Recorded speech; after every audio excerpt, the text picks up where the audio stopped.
Oi, gente, Roberto Rilo Bíscaro aqui. Nos anos 80, o nome do britânico Trevor Horn significava contemporaneidade, modernidade, tecnologia. Tanto é que tem gente que chama-o de o inventor dos anos 80. Claro que ele não inventou os anos 80 sozinho, né? Teve uma grande ajuda do David Bowie, do Roxy Music, do Kraftwerk, mas o som synth pop, a produção eletrônica maximalista, né, cheia de teclados, que ele usou durante os anos 80, foi muito característica do período e para a época era muito moderna. Pra vocês terem uma ideia, o primeiro videoclipe tocado na MTV norte-americana, que é um mercado que nunca gosta muito de coisa estrangeira, primeiro clipe lá foi da dupla The Bugles, que foi formada pelo Trevor Horn e pelo Geoffrey Downes. Eles tinham o clipe, né, da música Video Killed the Radio Star. O vídeo matou a estrela do rádio.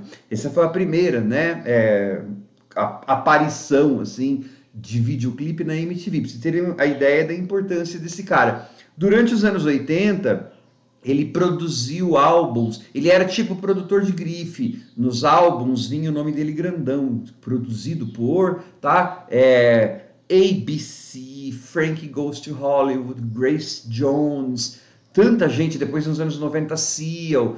Em 1982, 83, ele formou a gravadora ZTT, que para nós que amávamos coisas modernas, synth pop, era também, nossa, falou que era da ZTT, a gente já amava antes de ouvir, né? Duos como o Alemão Propaganda, depois o Art of Noise. Então tinha todo o trabalho das capas.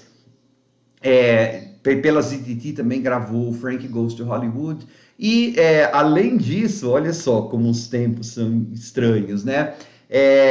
O Trevor Horn, o que é estranho, mas para mim é maravilhoso, né? Porque assim, eu amo rock progressivo e o Trevor Horn sempre teve ambos os pés no rock progressivo, trabalhando com o Yes, né? Ele arranjava tempo ainda para ser vocalista do Yes na época do Drama, depois produziu o álbum do Yes. Então, assim, para mim, une os melhores dos mundos. Um cara de prog, não é sinfônico, mas ok, e com a música eletrônica, ou pelo menos synth pop dos anos 80.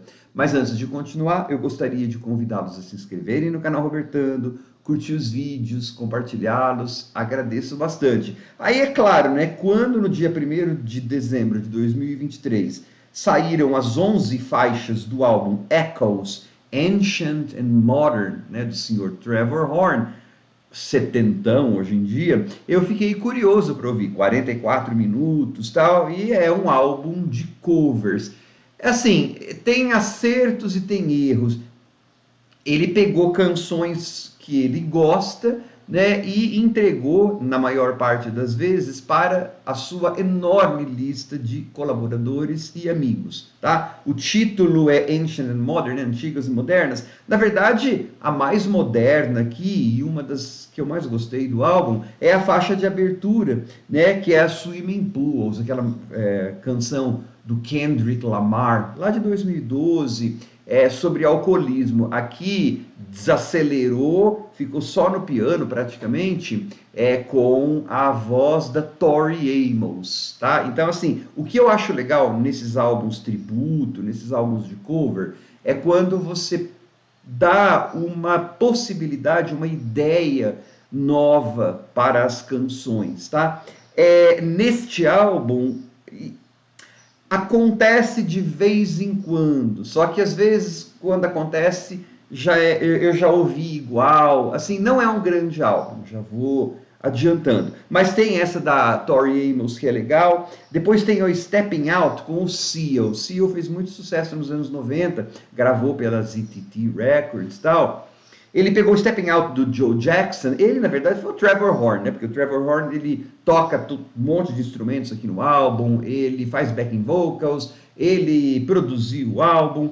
Então, ele e o Seal meio que transformaram o Stepping Out do Joe Jackson uma coisa meio bossa nova. Ficou legal, ficou diferente do que era. Agora, por exemplo, quando a gente chega na terceira faixa, que assim, é inusitado pra caramba, que é o Rick Astley, né? Lá super pop do final dos anos 80, lá do Stock Aitken and Waterman. É o Rick Astley cantando Owner of a Lonely Heart, uma canção do Yes, né, que foi originalmente produzida e acho que até co-composta pelo Trevor Horn.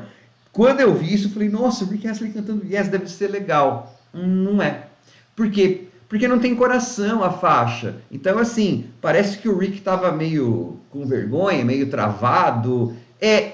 Sabe assim, é uma canção burocrática. Ficou uma versão burocrática. Assim como também ficou burocrático, por exemplo, Personal Jesus, né, que é a do Depeche Mode, aqui cantada pelo Iggy Pop.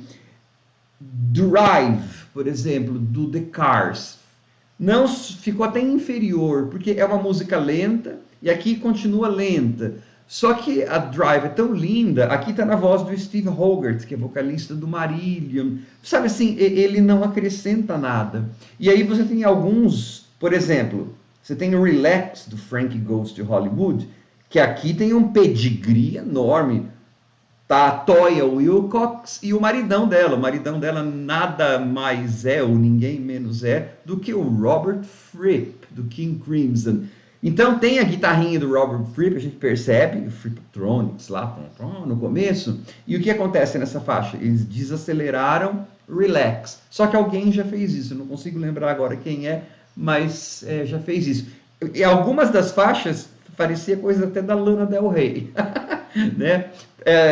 Porque assim, eu já vi essa faixa ser desacelerada, assim como Smells Like Teen Spirit do Nirvana, a única faixa dos anos 90 que tem aqui, eu também já ouvi alguém desacelerar. Então assim, são coisas que funcionam mais para quem é fã do cantor em especial, né? Aí no caso, se você é fã da Toya, sou fã do Robert Fripp. Então, mas essa guitarra dele, esse Flippatronics aí, você dá para ouvir tanto e tão melhor em tantos outros lugares, muito mais tempo.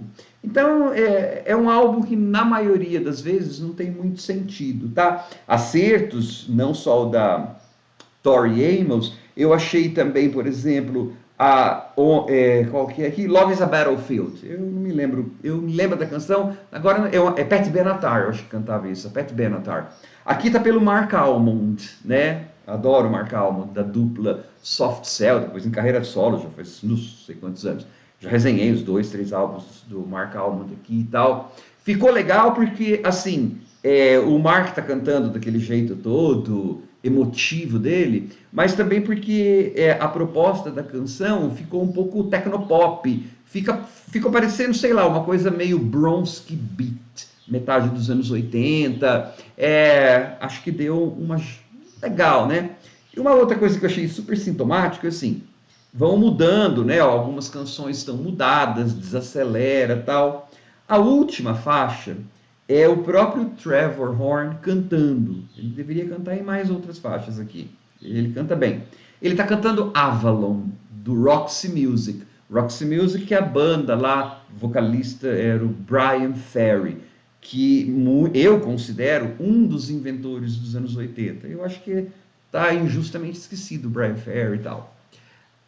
E o Trevor Horn não mexe estruturalmente em Avalon. Tá? O que é muito sintomático, tipo assim, não, com Roxy Music eu não vou mexer, né? Aí pense o que você quiser, as outras estão, né, todas mudadas. E tem desperdícios, né? Eu estava falando de coisas que funcionam, coisas que já vi melhor. Agora, White Wedding, né, que é a canção do Billy Idol, aqui tá pior. Slave to the Rhythm. Tem a Lady Blackbird, que é uma ótima vocalista cantando, mas desacelerou também, isso é da Grace Jones, né, pela ZTT, inclusive ela gravava, ficou sem graça, porque o arranjo está sem graça. Então, assim, infelizmente, Echoes, Ancient and Modern, né, o álbum de covers de 2023 do Trevor Horn, não reflete o que o Trevor Horn é importante, não reflete, na maioria, o que essas canções aqui originais são legais, na sua grande maioria. Então eu acho que é um álbum que serve mais para fãs das pessoas que estão cantando aqui, né? E também por umas 3, 4 faixas, né? Que eu acho que podem entrar por uma playlist. Olha que legal essa nova roupagem de Swimming Pools, Drank, lá do Kendrick Lamar, ou essa nova versão de Avalon, embora seja bem igual. Do resto, não rolou muito, não. Tchau.